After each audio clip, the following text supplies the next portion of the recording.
तर आपण 1857चा स्वातंत्र्य लढा या चॅप्टरला बघत होतो. या चॅप्टरमध्ये आतापर्यंत आपण काय-काय बघितलं होतं, तर या चॅप्टरमध्ये आतापर्यंत आपण बघितलं होतं, की कशाप्रकारे इंग्रज सत्तेला हादरवून टाकणारा हा लढा झालेला आहे आणि या लढ्याच्या पूर्वी पण काही लढे झालेले आहेत. जसे काही पाईकांनी जो आहे तो उठाव केलेला आहे. त्याच्यानंतर उमाजी नाईक यांना फासावर चढवून देण्यात आलेले आहे. त्याच्यानंतर जे भारतातील आदिवासी व वन्य जमातींनीही इंग्रजांना आव्हान आता केलेले आहे. त्याच्यानंतर ईस्ट इंडिया कंपनीच्या फौजेत जे अनेक भारतीय सैनिक होते, त्यांनासुद्धा दुजाभावाची वागणूक जी आहे, चांगली वागणूक इंग्रज सैनिकांकडून दिली जात नाही आहे. त्यांचे वेतनसुद्धा त्यांच्यापेक्षा कमी आहे. गावगाड्यांमध्ये बदल केल्यामुळे जे भारतीय नागरिक आहेत, त्यांच्यामध्ये असंतोष वाढत चालला आहे. त्याच्यानंतर भारतीय नागरिकांची अस्थिरता आणि असुरक्षितताही वाढत चालली आहे. त्याच्यानंतर आर्थिक कारणामध्ये कापड उद्योग व तसेच कापड उद्योग जो आहे तो दिवाळखोरीत निघालेला आहे. अनेक भारतीय कारागीर जे आहे ते बेकार झाले आहे आणि कारागीर जर बेकार झाले तर ते आपल्या परिवाराचं पोट कसं भरणार? तर त्याच्यामुळे खूप जास्त असंतोष परत इंग्रजांविरुद्ध निर्माण झालेला आहे.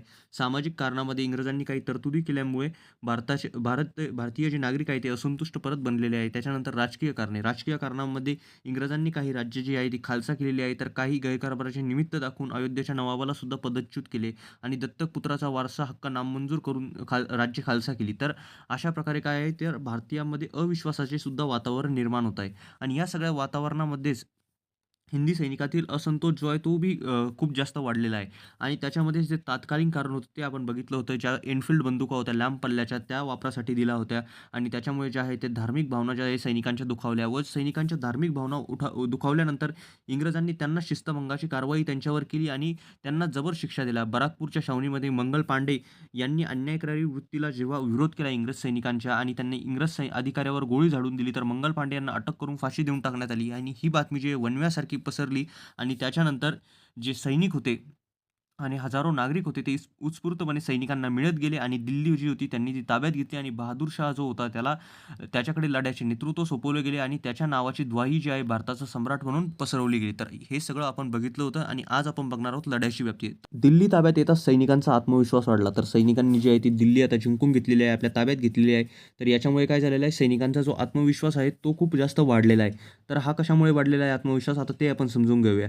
तर पहिले वाटत होती की आपण इंग्रजांना हरवू शकत नाही. पण जेव्हा सैनिकांनी दिल्ली ताब्यात घेतली, हजारो नागरिक त्यांना उत्स्फूर्तपणे मिळत गेले, तेव्हा सैनिकांनाही आत्मविश्वास आला की आपणही जी दिल्ली आहे ती जिंकू शकतो आणि भारतातील वेगवेगळी ठिकाणे जे आहे ते आपण जिंकू शकतो व भारताला स्वातंत्र्य मिळवून देऊ शकतो. तर यामुळे जे सैनिकांचा आत्मविश्वास आहे तो वाढत गेला. भारतात इतर ठिकाणी असणाऱ्या सैनिकांनाही यामुळे प्रेरणा मिळाली. तर आता जेव्हा दिल्ली ताब्यात घेतली आहे सैनिकांनी, तर इतर ठिकाणी जे सैनिक होते, उत्तर भारतामध्ये बिहारपासून ते राजपुतान्यापर्यंत जितके पण सैनिक होते, त्यांना सुद्धा यामुळे प्रेरणा मिळाली व त्यांना जेव्हा समजले की मंगल पांडे यांना फाशी देऊन टाकण्यात आलेली आहे, त्याच्यानंतर भारतीय सैनिक भडकलेले आहे आणि त्यांनी दिल्ली जी आहे ती ताब्यात घेतलेली आहे. हजारो नागरिक त्यांना मिळत गेलेले आहेत. तर या सैनिकांना सुद्धा यामुळे आता खूप जास्त प्रेरणा मिळालेली आहे. लवकरच उठावाचे लोण उत्तर भारतामध्ये पसरले. तर हे का पसरले? तर आता सैनिकांना प्रेरणा मिळत चाललेली आहे आणि या प्रेरणेमुळे खूप जास्त उठाव आता इंग्रज छावणीमध्ये दिसून येत आहे. बिहारपासून ते राजपुतान्यापर्यंत इंग्रज छावण्यातील हिंदी सैनिकांनी बंडाचे निशाण उभारले, म्हणजे त्यांनी बंड करून टाकले. त्यांनी इंग्रज सत्तेला विरोध केला. लखनौ, अलाहाबाद, कानपूर, बनारस, बरेली, झाशी या ठिकाणी उठावास प्रारंभ झाला.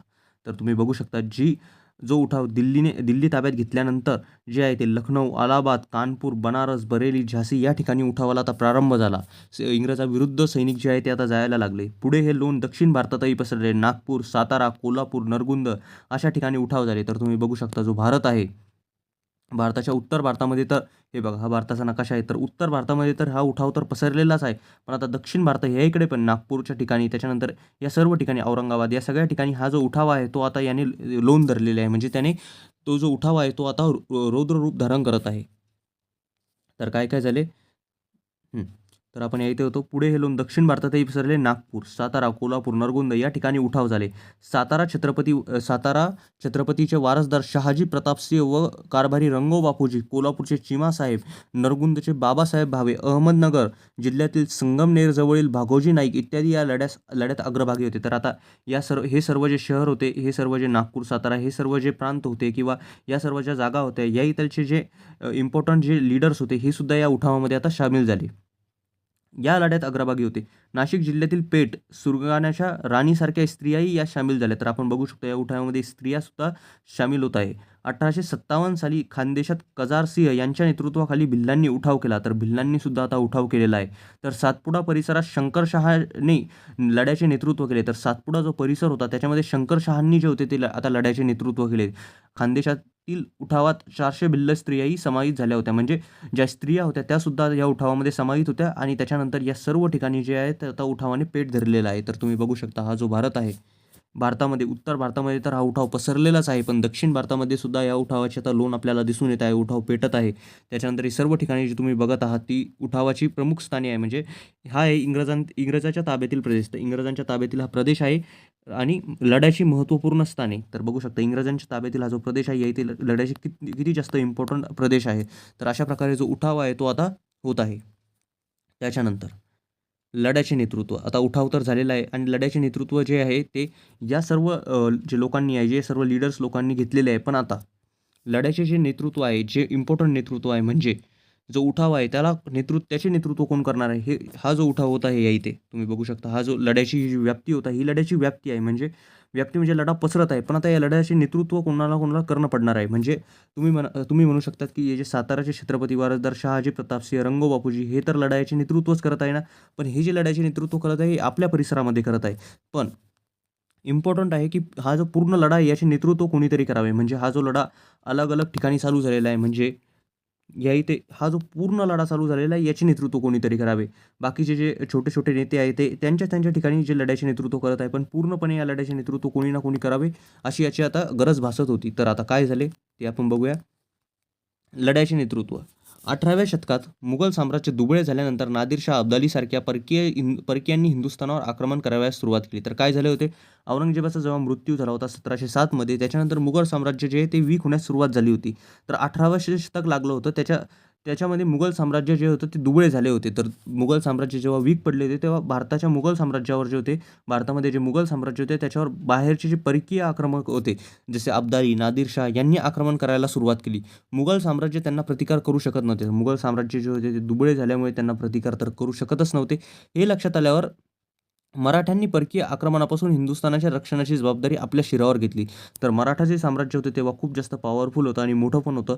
तर मुघल साम्राज्याने मराठ्यांची मदत मागितली व मराठी जे साम्राज्य होतं, मराठे जे होते त्यांनी आता रक्षणाची जी भारताची जबाबदारी आहे, जी परकीय आक्रमण जे बी होत आहे भारतामध्ये त्याच्या रक्षणाची जबाबदारी जी आहे ती आपल्या शिरावर घेतली. म्हणजे त्यांनी जे परकीय आक्रमण होणार आहे त्याच्यापासून भारताचे संरक्षण करण्याची जबाबदारी आपल्याकडे घेतली.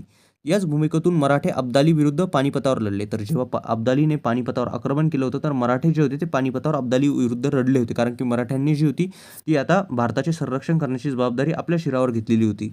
1857च्या स्वातंत्र्य लढ्यात मुघल साम्राज्याचा वारसदार बहादूर शाह इंग्रजाविरुद्ध लढण्यास असमर्थ आहे हे लक्षात आल्यानंतर बहादूर शहाचे नेतृत्व मान्य करून नानासाहेब पेशवे, झाशीची राणी लक्ष्मीबाई, तात्या टोपे यांनी 1857च्या स्वातंत्र्य युद्धाची सूत्रे आपल्या हातात घेतली.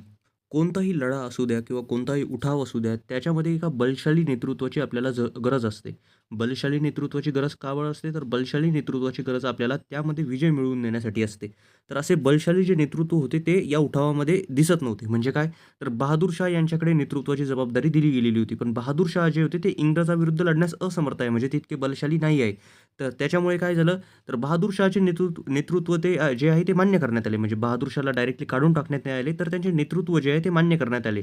पण नानासाहेब पेशवे, झाशीची राणी लक्ष्मीबाई, तात्या टोपे यांनी 1857च्या स्वातंत्र्य लढ्याची सूत्रे आपल्या हातात घेतली. तर आता बहादूर शहाचे जे आहे ते नेतृत्व त्यांनी मान्य केले, की बहादूर शाह जो आहे तो उठावाचा एक इम्पॉर्टंट घटक आहे आणि त्याचे नेतृत्व जे आहे ते आम्ही मान्य करतो. पण उठावाची सारी जी सूत्रे आहे, की उठाव कशाप्रकारे होणार आहे, कुठे होणार आहे आणि कशाप्रकारे शस्त्र जाणार आहे, शस्त्रास्त्राचे कशाप्रकारे वितरण होणार आहे, या सगळ्यांची जबाबदारी जी आहे ती नानासाहेब पेशवे, झाशीची राणी लक्ष्मीबाई, तात्या टोपे यांनी घेतली. म्हणजे उठाव कशाप्रकारे होणार आहे व कशाप्रकारे आपण त्याच्यामध्ये विजय मिळवू शकतो याची जबाबदारी या तिघांनी घेतली व बहादूर शाह यांचे सुद्धा नेतृत्व जे आहे ते मान्य करण्यात आले. म्हणजे त्यांना डायरेक्टली काढून टाकण्यात नाही आले. पण हे लक्षात आलेले होते की बहादूर शाह जे आहे ते इंग्रजाविरुद्ध लढण्यास असमर्थ आहेत. त्याच्यामुळेच त्यांचे जे नेतृत्व आहे ते मान्य करण्यात आले. कारण की ते मुघल साम्राज्याचे वारसदार होते. पण त्यांचे नेतृत्व मान्य करण्यात आले. पण जे उठावाची मेन सूत्रे होती ती कोणी हलवली? तर नानासाहेब पेशवे, झाशीची राणी लक्ष्मीबाई आणि तात्या टोपे यांनी. याचाच परिणाम या स्वातंत्र्य लढ्यात हिंदू मुस्लिम बांधवांचे ऐक्य झाल्याचे दिसून येते. तर यामुळे काय झाले, हिंदू मुस्लिम जे बांधव होते त्यांचे ऐक्य झाल्याचे आपल्याला दिसून आले. मौलवी अहमद उल्ला, कुंवर सिंह, मुघल सेनापती बख्त खान, बेगम हजरत महल यांनी विविध ठिकाणी उठावाचे नेतृत्व केले. तर यांनी सुद्धा विविध ठिकाणी उठावाचे नेतृत्व केले. याच्यातून आपल्याला दिसून येते की हिंदू मुस्लिम जे ऐक्य होते ते होते. जाती धर्मावर नाही, पण भारताला स्वातंत्र्य मिळवून देण्याची जी धडपड होती ती आता चालू होती. दिल्ली, कानपूर, लखनौ, झाशी तसेच पश्चिम बिहारमधील उठावाचे स्वरूप विशेष उग्र होते. तर या ठिकाणी उठावाचे जे स्वरूप होते विशेष उग्र होते. तर हे उग्र का बरं होते? तर या उठावाला स्वातंत्र्याचे स्वरूप मिळाले होते. स्वातंत्र्याची संकल्पना भारतीयांच्या मनामध्ये जागी झाली होती. भारत जाती धर्मांना विसरून एका मेन लक्ष्यासाठी लढत होते, जे की होते स्वातंत्र्य मिळवून देणे आणि प्राणपणाने ते आता याच्यासाठी लढत होते. बिमोड. बिमोड म्हणजे त्याला मोडून काढणे. भारतीय इंग्रजांशी प्राणपणाने लढले. जसे मी सांगितले त्यांच्यामध्ये ऐक्य होते व ते प्राणपणाने लढले. यामध्ये सैनिक, जमीनदार, राजे, सेनापती व जनताही होती. तर या सर्वांचे शोषण होत होते. तर हे सर्वच राहणार आहे. जसे आपण बघितले होते की दिल्लीमध्ये सामान्य नागरिकसुद्धा जुळत गेले होते. सैनिकांच्या नियोजित वेळेपूर्वीच उठाव सुरू झाला. तर उठावाची काही तारीख ठरवण्यात आली. पण काही सैनिकांनी त्याच्या पहिलेच उठाव करून दिला. सुरुवातीला हिंदी सैनिकांना यश मिळत गेले. तर सुरुवातीला काय होतं, हिंदी सैनिकांना यश मिळत गेले. परंतु इंग्रजी सत्तेची सैन्य संख्या व प्रशासकीय ताकद मोठी होती. पण हिंदी सैनिकांना सुरुवातीला यश मिळत गेले, पण जी जी सत्ता जी भारतामध्ये होती त्यांची सैन्य संख्या मोठी होती. त्यांच्याकडे सैनिक जास्त होते व प्रशासकीय ताकद म्हणजे त्यांच्याकडे शस्त्रास्त्रे व त्याची ताकदसुद्धा मोठी होती. त्यांचे प्रशासन मोठे होते.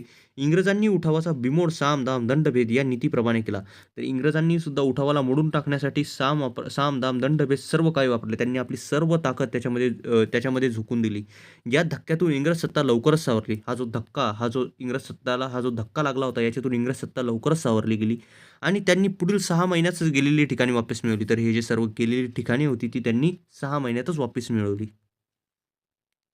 राणी लक्ष्मीबाई, कुंवरसिंह, अहमदुल्ला हे धारार तीर्थी पडले म्हणजे त्यांना मरण आले. बहादूर शाह यांना रंगून येथे कारावासात ठेवण्यात आले. बहादूर शाह जे होते त्यांना कारावासात ठेवण्यात आले. नानासाहेब व बेगम हजरत महल यांनी नेपाळमध्ये आश्रय घेतला. तर यांनी नेपाळमध्ये आश्रय घेतला कारण की हे सर्व उठावाचे मेन चेहरे होते. यांनी उठावाचे जे नेतृत्व होते आपल्या हातामध्ये घेतले होते.